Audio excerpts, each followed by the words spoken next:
Senador Horacio Serpa, tiene usted el uso de la palabra. Gracias, señor presidente, queridas y queridos colegas.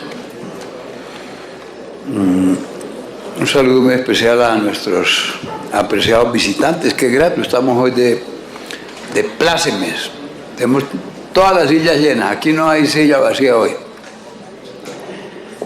Felicitaciones, doctor Galán, porque usted ha traído una iniciativa supremamente importante. Señores gobernadores, los considero, porque yo sí sé cómo es esa galleta de dura de gobernar en las regiones sin plata y con tantos problemas. Y un saludo a los asistentes. Aquí toca todo muy rapidito porque queremos escuchar a los visitantes. Doctor Rangel y el doctor Gaviria siempre tienen el punto de mira en la cabeza del doctor Santos. A propósito, deben estar en la famosa reunión, ojalá les vaya bien. Y en esta oportunidad ubican la crítica en la circunstancia de que se han aumentado los cultivos de coca.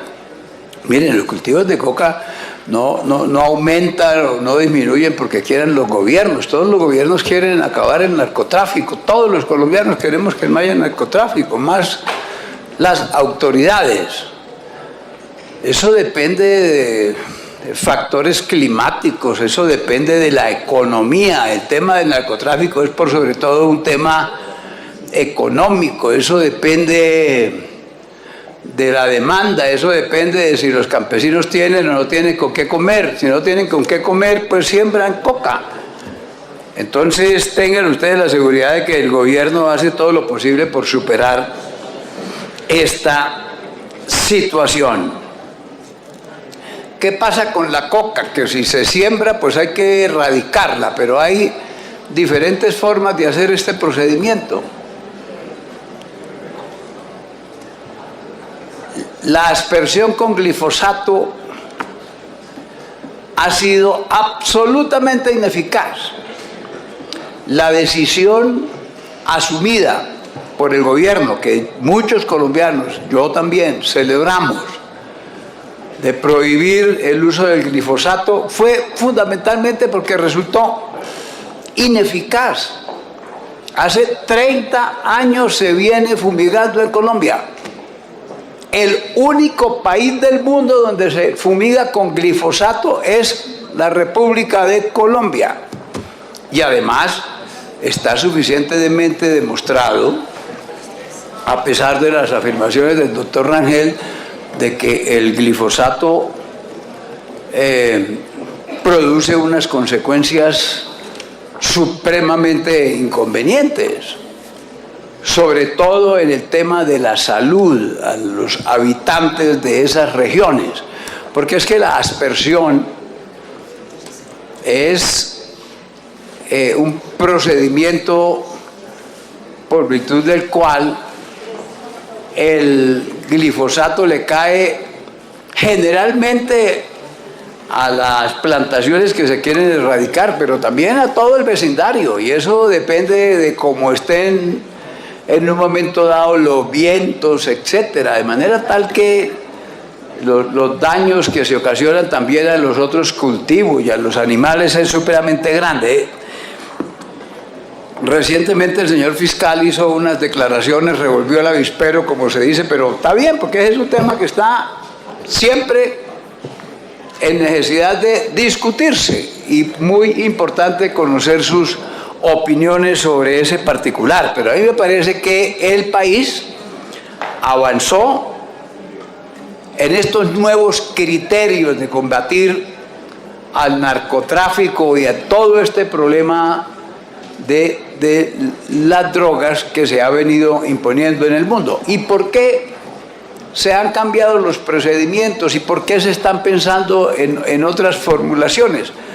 Porque ha habido un fracaso evidentemente en la lucha contra el narcotráfico. Entonces a mí me parece supremamente importante que se mantenga esa medida. Como aquí hay que acabar con alguna conclusión y no me quede sino un minuto. Miren,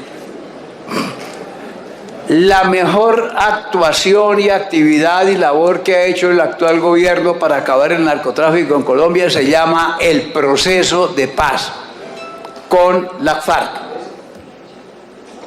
El doctor Gaviria nos dice que la FARC manejan el 70% del negocio del narcotráfico en el mundo. ¡Magnífico! Con los acuerdos ya ese cartel se va a acabar. Lo que tenemos que luchar es... 2 minutos adicionales para el senador Serpa. Continúe lo que se ha venido adelantando por parte del gobierno con la FARC. Ya ha quedado demostrado que es en serio. La FARC quiere desmovilizarse, las FARC quieren entregar las armas, las FARC quieren ingresar a la vida civil de los colombianos, las FARC quieren hacer política para sacar adelante sus ideales en cambio de utilizar las armas. La FARC se va a retirar del negocio de la coca, de manera tal que me parece importante respaldar el proceso y que a pesar de las dificultades del domingo continúen adelante los esfuerzos del gobierno nacional y del pueblo colombiano por hacer un acuerdo político y definitivo de paz con la FARC. Gracias, doctor Horacio. Senador Manuel Enrique Rosero y posteriormente el senador Armando Benetti. Muchas gracias. Señor presidente, sea lo primero saludar este debate, senador Juan Manuel Galán, en buena hora. Bienvenidos. Un saludo a los señores ministros, a los altos funcionarios, a los señores viceministros, al señor fiscal general de la Nación, a los señores gobernadores, gobernador de mi departamento, Norte de Santander, Caquetá, Cauca, que nos acompañan. Pues muchas cosas que decir, pero yo creo que valdría la pena escuchar a los altos funcionarios, escuchar a los señores gobernadores, que me parece que en otra oportunidad podíamos continuar en esta comisión con este tema. Pero sí decir lo siguiente: este es un tema bien preocupante. Aquí lo hemos hablado. Lo peor que le podría suceder al país es que hoy, después de un gran esfuerzo del gobierno nacional, lleguemos nosotros definitivamente a liberarnos de la guerrilla de las FARC y que esos territorios sean asumidos por los delincuentes como los narcotraficantes en este caso, y como está pasando en el sur del país, el departamento de Nariño, el departamento del Putumayo. Yo creo que el gobierno va a tener que hacer un gran esfuerzo, ver cómo nosotros somos capaces de controlar que esos territorios sean asumidos por estos delincuentes. Aquí en esta comisión, en la plenaria, hemos insistido que cualquier política que busque tanto acabar con el narcotráfico, porque sin lugar a dudas, y esto lo han repetido muchos, es el combustible de la violencia en Colombia, tiene que escucharse a esas regiones. Yo me he quedado casi solo en ese reclamo de que hay que escuchar a las autoridades regionales, locales. La alcaldesa de Tumaco debería estar aquí en este debate, porque infortunadamente hoy Tumaco tiene el primer lugar en cultivos de droga. El primer lugar, aparte de que es una región que hoy tiene los más altos índices de desempleo, los más altos índices de pobreza en la costa pacífica. Señor gobernador, por allá hay un municipio que tiene el 98% de pobreza. Lo que está ocurriendo en Tumaco, señor viceministro de Defensa, es muy grave. Hoy están utilizando las plantaciones de los otros productos como la palma, como el coco, como el cacao, para obligar a los empresarios que con gran esfuerzo están sacando adelante estos cultivos, para que obligarlos a que cultiven dentro de esos cultivos lícitos, sembrar droga. Hoy, por ejemplo, Tumaco es una de las regiones con más posibilidades de desarrollo. Tenemos alrededor de 48.000 hectáreas en cultivos lícitos, que podríamos sobrepasar eso de lejos. Pero ¿sabe cuál es el problema, señor ministro? Que hoy, por ejemplo, no encuentran mano de obra. ¿Por qué razón? Mientras en los cultivos lícitos le pagan 50.000 pesos diarios de jornal a los trabajadores, los narcotraficantes le están pagando 3 y 4 veces. Entonces, ¿con qué mano de obra vamos a sacar adelante los cultivos lícitos? Ahí no hay nada que hacer. De tal manera que, señor presidente, me parece que hay que seguir profundizando en este debate, pero lo que sí no podemos quedarnos con los brazos cruzados. El tema de la fumigación. Yo he tenido una gran preocupación. La sola erradicación manual no va a ser capaz con la erradicación de esos cultivos. Tenemos que idearnos otra fórmula, no sé cuál sea. Simplemente déjeme dejarle este antecedente. Moción de orden para el senador Armando Benedetti. Hay un desorden bastante grande en la comisión, y el desorden se crea porque cuando no están solamente los congresistas aquí, sino un asesor o un funcionario, con que entren 5 que no tengan nada que ver con el debate, esos 5 hablan con otros 5 y son 10 personas hablando en un recinto pequeño. Yo le pediría por favor que saque a todo el mundo de aquí. Esa es la única forma. Que usted va a anunciar que se vayan, que se callen. Sáquelo ya para que vea usted que se arregle el problema. Continúe, senador Manuel Enríquez Rosero. Muchas gracias. Voy a interponer un recurso de apelación aquí. Yo solamente quisiera dejar este antecedente. En el gobierno del presidente Uribe se venía fumigando. Diríamos que había un control sobre el cordón fronterizo. Por la discusión y la controversia con los gobiernos de los países vecinos, con Correa fundamentalmente, se firmó un acuerdo para no fumigar 10 kilómetros a la frontera, de lado y lado. ¿Sabe qué pasó, señor fiscal? Y yo sé que usted lo conoce porque lo ha estudiado. Hoy está inundado de droga. Hoy está inundado de droga. ¿Lo vamos a controlar con erradicación manual? No lo hemos podido hacer en todos estos años. No lo hemos podido hacer. Y en eso, señor ministro de Justicia, a mí me preocupa. Usted sabe todo el aprecio, el afecto y el cariño que le tenemos aquí en esta comisión y particularmente. Yo veo desafortunadamente que no hay una política unificada en el gobierno. En su ministerio hay una dependencia que tendría que liderar la política nacional de erradicación o control de los cultivos de droga. Pero aquí tenemos una agencia. Sí, ahí está el doctor Díaz Uribe, pues una persona con todas las buenas intenciones y que conoce y todo. Entonces el Ministerio de Defensa otra, no sé, aquí hay consejerías y entidades. Entonces, pero no vemos, yo por lo menos no conozco que haya un documento que sea... Termine, senador Manuel Enríquez. Un documento o una política global, general.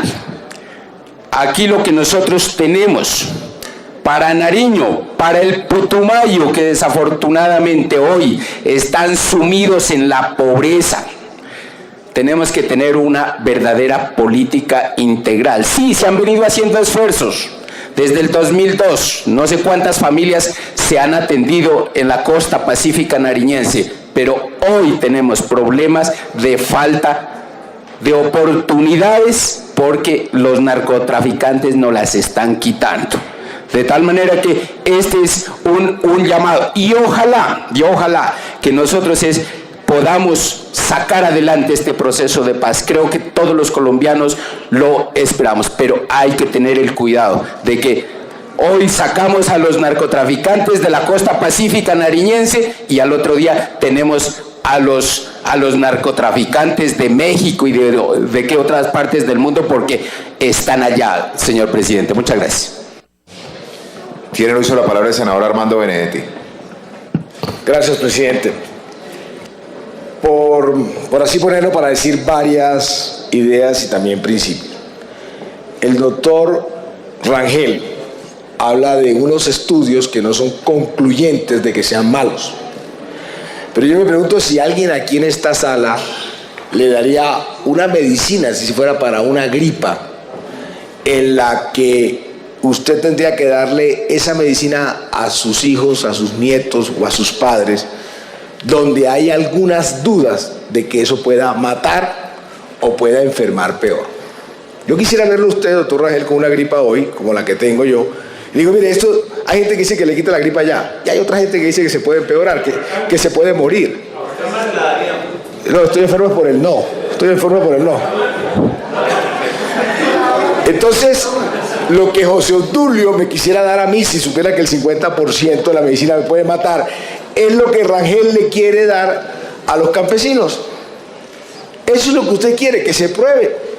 Porque como no hay una cosa concluyente, entonces usted dice, vamos a tomar ese riesgo. El otro tema es que aquí hablan de narcotraficantes todo el tiempo. Para mí la cadena es el señor que cultiva, señor fiscal. Otro, el de lo que llaman la cocina, el de laboratorio, el que trafica y el capo. Y el otro, el jíbaro del parque. Y aquí nuestras cárceles, porque lo ha dicho varias veces el señor del IMPEC, el director del IMPEC, ha dicho que el 75% de los presos son raspachines y jíbaros. Como quien dice, siempre atacamos al más débil de la cadena. Señor ministro de Justicia, ojalá usted nos diera esas cifras de cómo son los presos que tienen que ver con el tráfico de droga. Y entonces aquí ustedes tranquilamente dicen narcotraficante al jíbaro y al cultivador. Cuando un cultivador se sabe que no gana más de 1.600.000 pesos al mes, y de que yo sepa, no ha habido el primer cultivador que termine con una cantidad de prepagos de Ferraris y de casas en Bogotá. Todos se mueren siendo campesinos, siendo pobres, pero la cárcel está llena de eso. Y esos son los que ustedes quieren atacar. No son capaces de atacar al traficante, al capo, al de laboratorio. Yo quisiera que el señor ministro de Justicia nos diera cifras de cuántos presos hay que lo cogieron en el laboratorio, o en la cocina, o de capos, versus los dos eslabones más débiles. El otro tema, para los amigos que me hablan como si fueran más de contabilidad que de política de Estado, que se subieron 4.000 hectáreas más, es que desde que se dejó la expresión se subieron 40.000 hectáreas más. Doctor José Obdulio, doctor Rangel, el señor fiscal puede dar fe de lo que voy a decir. En los últimos 30 años en Estados Unidos, en los últimos 30 años de Estados Unidos, el 95% de la coca que cogen, que incautan, es de Colombia, sin importar las cifras que ustedes han dado. Si fue que había menos hectáreas cultivadas en los años 90, o en el año 2000, o en el 2010. Desde el año 80 hasta el día de hoy, el 95% de la cocaína que se incauta es de Colombia. Entonces, ¿cuál es la importancia de que son 40, que son 60.000, si son 100? Si seguimos siendo los mejores exportadores y los mayores exportadores, seguimos siendo el know-how de la cocaína del planeta Tierra. Pero ustedes prefieren hablar de número de hectáreas de acuerdo versus campesinos enfermos. El otro tema es que estamos ante cosas perversas otra vez. Las élites son minorías en población, pero todos los días siempre tienen la mayoría para todo. Lo vivimos el domingo, en los centros urbanos donde está la mayoría, que no sufren el conflicto, terminan decidiendo en las minorías que están en el campo que sí sufren el conflicto. Y volvemos otra vez aquí, a que unas personas traten otra vez de seguir buscando con la tiranía de las mayorías. Otra idea. El proceso de paz para el tema del narcotráfico, a quien más le convenía era Estados Unidos, porque la FARC tenían que dar las rutas, los cultivos, los sitios, y ahí era donde la guerra del narcotráfico hubiera podido ganar mucho más de lo que se dice. Para terminar, presidente, y creo que el fiscal también nos puede ayudar con esto. ¿Saben cuánto vale un preso en Estados Unidos para el sistema carcelario? $168.000, pagando la parte operativa, salarios y beneficios. $168.000 le cuesta un preso a Estados Unidos. Luego el negocio... Termine, senador Armando Benedetti. Luego el negocio de la droga está es quien tenga cárceles en Estados Unidos. Es el país por centímetro cuadrado que más concreto tiene para presos y es donde más se consume cocaína. Entonces lo bueno sería, señor ministro, en vez de estar usted aquí de ministro y yo de senador, es montar una cárcel en los Estados Unidos. Por eso la legalización ni el negocio de la droga va a venir así de fácil, porque los señores que son los que tienen la concesión de las cárceles son los que ponen cada día más leyes contra los negros, contra los inmigrantes, contra los latinos, contra el tema del tráfico de drogas. Y nosotros aquí devanando los cepsos porque resulta que hay unas 10.000 hectáreas más allá y unos 10.000 más hectáreas acá en contra de nuestros conciudadanos. Y para terminar, señor ministro de Salud, estamos en mora, yo he hablado con ustedes en privado, en público, de hacer una política de Estado de salud pública para la prevención y para la rehabilitación. No existen los protocolos para que exista esa rehabilitación, señor presidente.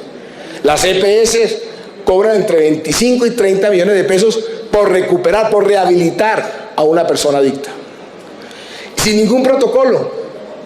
Y resulta que pueden poner unos psicólogos que pueden costar, no estoy hablando mal de los psicólogos, de 2,5, 3 millones de pesos mensuales para que atienda a 10 personas y de unas charlas. No existen protocolos para eso. En Inglaterra, en Alemania, el principal problema de salud pública es el alcoholismo. Si aquí se sacaran unas cuentas, señor presidente, entre lo que causa al sistema de salud el borracho que se estrelló, que chuzó el ojo al otro, que le disparó al otro, en heridas, en cortadas, sería mucho más fácil tratar de buscar el tema de la prevención y la educación. Y repito, señor ministro, en una persona como usted, que es de filosofía liberal, que ha estado pendiente de ese tema, ¿cómo es que todavía no tenemos una política pública para prevención, rehabilitación, para sacar los costos de cuánto le cuesta a usted al sistema de salud el borracho que se cayó, que se tropezó, los puntos que le pusieron? A eso es lo que deberíamos también tener una política pública de Estado en favor de prevención y rehabilitación para alcoholismo y drogadicción. Muchas gracias, presidente. Interviene la senadora Claudia López.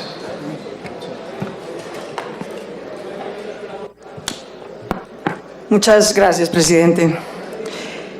En primer lugar, quiero celebrar volver a ver a un fiscal general de la Nación en esta comisión y que se retome el trabajo armónico, respetuoso entre las diferentes ramas del poder público.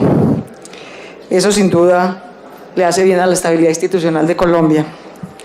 Lo segundo, pues por supuesto felicitar la oportunidad de este debate crucial que nos plantea y nos posibilita hoy el senador Juan Manuel Galán, y decir que comparto en general sus propuestas y sus posiciones.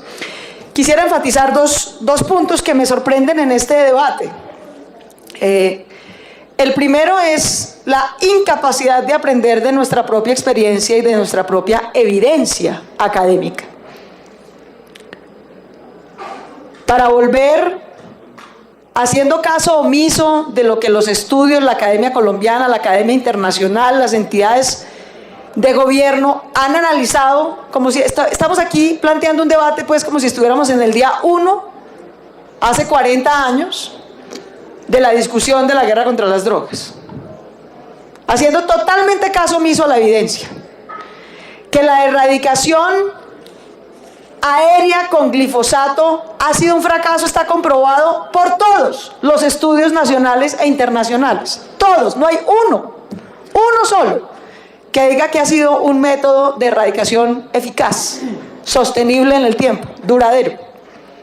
Todos indican que ha tenido efectos cíclicos, dependiendo de otros factores que motivan el crecimiento o decrecimiento de los cultivos.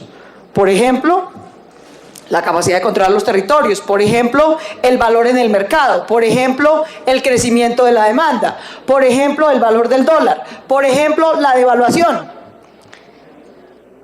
Y aquí venimos a hablar como si no tuviéramos un solo estudio y una sola evidencia.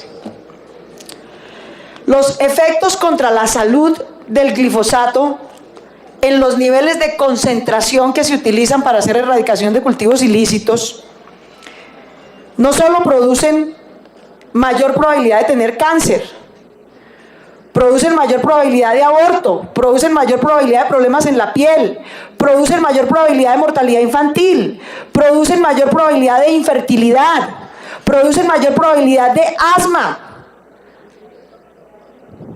Y aquí, no, que es que tenemos dudas, que no hay certeza. No, sí hay certeza. Los estudios de Camacho y Mejía, de Mink, de Sandra Rosso, de Kurwin, de Anadon, todos indican esos efectos negativos en salud. ¿Cómo que no hay certeza? Por favor, demos un debate con un mínimo de razonabilidad y sin mentir. Que hay otro tipo de efectos, no solo negativos sobre la salud, sino sobre la democracia y la gobernabilidad. Que en las zonas donde hay mayor aspersión aérea con glifosato, hay mayor rechazo a la fuerza pública y al Estado, mayor respaldo a los grupos armados ilegales, mayor nivel de deserción escolar, mayor nivel de trabajo infantil. También está plenamente comprobado, no es una hipótesis. Entonces, por favor, no hagamos los debates desconociendo así ramplonamente, olímpicamente, lo que la evidencia académica nacional e internacional, lo que los estudios de las entidades de gobierno y no gubernamentales nos han indicado en estos años, para salir del sombrero a proponer lo mismo que sabemos que no funciona, que cuesta más, que mata más gente, que debilita más la legitimidad del Estado, que afecta más la salud de los ciudadanos, porque simplemente no se nos ha ocurrido hacer nada distinto. A volver a proponer lo mismo que ya ha fracasado.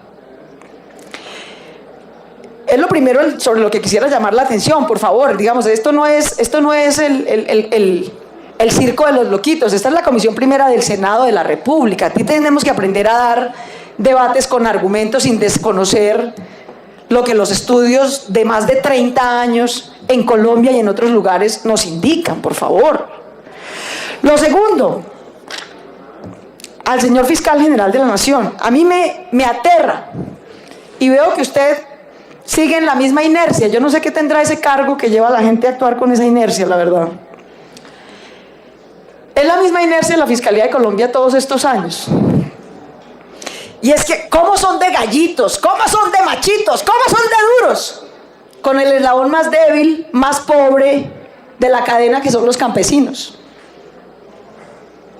No recuerdo el primer fiscal que se ha sentado ahí. No sé, de pronto la doctora Vivian ahorita nos dirá. 2 minutos adicionales para la senadora Claudia López. Por decir que claro, que la fuerza del Estado, que vamos a criminalizar campesinos, a rociarlos con glifosato. A unos colombianos que en ningún caso, por ninguna medición, ocupan más del 9% de la cadena de valor del narcotráfico en Colombia. Y es en ese punto de la cadena donde hay más pobreza, donde hay más asimetría de poder. Es en ese punto en el que el Estado colombiano, en particular la Fiscalía General de la Nación y el Ministerio de Defensa, se concentran. Tan gallitos. Tuvieran un 1% de la fuerza, la eficacia que proponen tener contra campesinos que tampoco la tienen, contra los lavadores de plata, que representan más del 60% de la cadena de valor. Contra ellos sí no, ahí sí complacientes, ahí sí conniventes. Lavadores de plata que meten esa plata del narcotráfico a la economía, a la política, a la contratación pública. Ahí sí, como Shakira, ciegos, sordos y mudos. Ahí sí se les acaba la fortaleza del Estado. Entonces yo sí hago dos llamados en este debate. Primero, actuar con un mínimo sentido de humanidad y de lógica y de fundamento en la evidencia. Segundo, a concentrar los esfuerzos donde está la cadena de valor. Lo que mata la democracia colombiana, lo que mata la economía colombiana, lo que mata la legitimidad del Estado colombiano no es que se siembre coca, es que se lave la plata de la cocaína impunemente, porque corrompe la política, corrompe la economía e impide la legitimidad social y política. Y sobre eso no se hace nada. Entonces dejémonos por favor de bravuconadas con los colombianos débiles y concentremos los esfuerzos del Estado donde está realmente la riqueza de este problema, que es en los lavadores de plata, en los cristalizadores. Un minuto adicional para la senadora Claudia. En los cristalizaderos, en los laboratorios de coca y en los lavadores de plata. Ahí es donde está. ¿Qué proponen ahí? Nada. ¿Por qué? Porque por connivencia, por complacencia, por ignorancia. Ahí es donde está el grueso de la plata, del problema y de la corrupción. ¿Por qué contra eso si no hacen nada? Y segundo, en la cadena de valor en la que ustedes quieren concentrar la fuerza y parecer muy duros y etcétera, que eso es contra los campesinos productores de pasta de coca, está claro que funciona, porque ahí tampoco estamos partiendo de cero. Y sí, son los acuerdos colectivos, voluntarios, por vereda, no solo de sustitución in situ, sino de sustitución de cultivos en otros sitios donde economías lícitas son posibles. Eso es lo que funciona. Lo que impide que nuestros campesinos pasen a otros productos es que no tienen garantía de estabilidad en el precio, garantía de compra y garantía de poder sacar esos productos de comercialización. Si les damos esas tres garantías, a ellos les da lo mismo producir coca que producir plátano, pero no van a producir plátano sin vías y garantías de comercialización y con inestabilidad en los precios. No les podemos pedir que sean irracionales, pero lo que tampoco podemos ser nosotros es ser nosotros irracionales.